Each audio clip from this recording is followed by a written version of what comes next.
It's NHL All-Star weekend, where all of the NHL's best come to play. But of those playing tonight, whose card should we be watching? In today's video, I'm going to give you the top 5 prospects playing in tonight's NHL All-Star game, who I think would be great investments right now.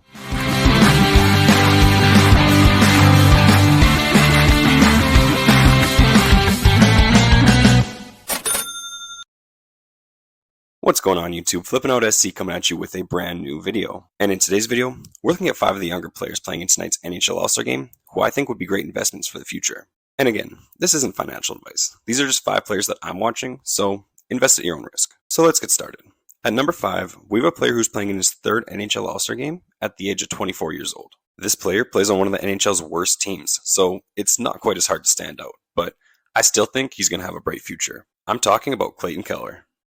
Clayton Keller plays for the Phoenix Coyotes, and he has 41 points in 50 games, including 18 goals and 23 assists. He also has 2 hat-tricks on the season, and if there's one thing we know about the hobby is they love goal scorers. These stats don't necessarily jump off the page, but the fact that the next best player on his team has 29 points and is a D-man, it shows that his line mates aren't helping all that much. The fact that he can have 41 points in 50 games on a team that isn't all that competent shows that he's a pretty good player.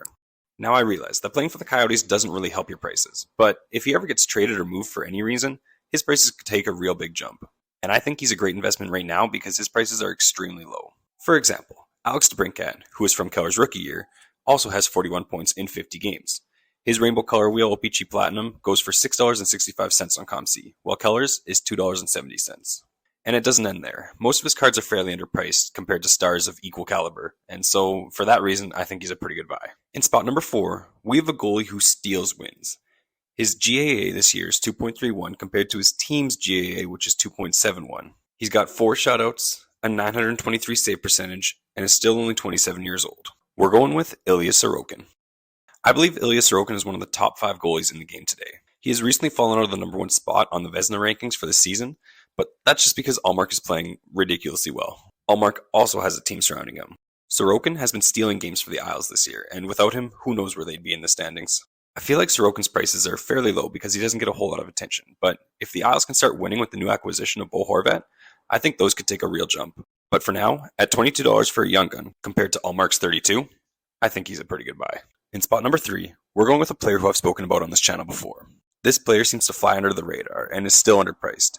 He leads his team at a point per game pace with 53 points in 53 games. He's 26 years old, and he goes by Kevin Fiala.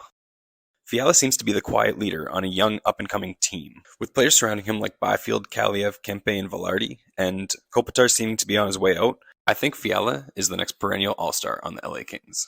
If you want to see more about why I think Fiala is a good buy, I'll link the video up top where I explain more about my thoughts on this. But for now, all I think I have to say is that Kevin Fiala's young gun is $7.75. And for a player who scores a point per game, I think that's pretty absurd, and I think it has a lot of room to grow. In the number 2 spot, I'm going with a player who seems to be the real deal and seems to be here to stay. He's got 66 points in 51 games this season, with 33 being goals and 33 being assists. He's still only 23 years old and seems to be becoming one of the new hobby darlings. I'm going with Jason Robertson. By the end of last season, Jason Robertson was starting to get collected more and more. His prices were starting to rise, but were nothing what they are this year. This year, he came out flying, and his prices doubled real quick. At the end of last season, you could get a Young Guns for about $45 to $50, and this year, you're looking at paying around $85 to $95. Although his prices have dropped a little bit, I don't see them dropping a whole lot more. If anything, I think they might go back up. This may be his first All-Star appearance this year, but I guarantee it won't be his last. I highly suggest getting in and buying some J-Rob sooner than later, or the window of affordability may just close. And last but not least, the number 1 prospect that I'm watching at the All-Star game is the one that the great one said could catch McDavid. He's got 64 points in 49 games, including 33 goals and 31 assists. And he's still only 21 years old. I'm going with Jack Hughes. Jack Hughes and the rest of the New Jersey Devils team this year have been extremely surprising. They're young, they're energetic, they're hungry, and they're a real fun team to watch. At only 21 years old, to see Jack Hughes leading the way is pretty remarkable. Hughes didn't play bad the last 2 seasons, but he's definitely breaking out more and more this year. However, his cards aren't cheap, and I don't see them getting any cheaper. Much like J-Rob, if you want to invest in Jack Hughes, I suggest doing so sooner rather than later. So get them now while you can, because if they make a deep playoff push, they're going to skyrocket. And there you have it. Those are my top 5 prospects to watch in this year's 2023 NHL All-Star game. I hope you enjoyed the video, and I hope it was informative for you. If you did, feel free to hit that like and subscribe button. And if you're looking to pick up some cards soon, I'm going to link a video right here with tips to help you find underpriced sports cards. But until next time, we'll catch you on the flip side.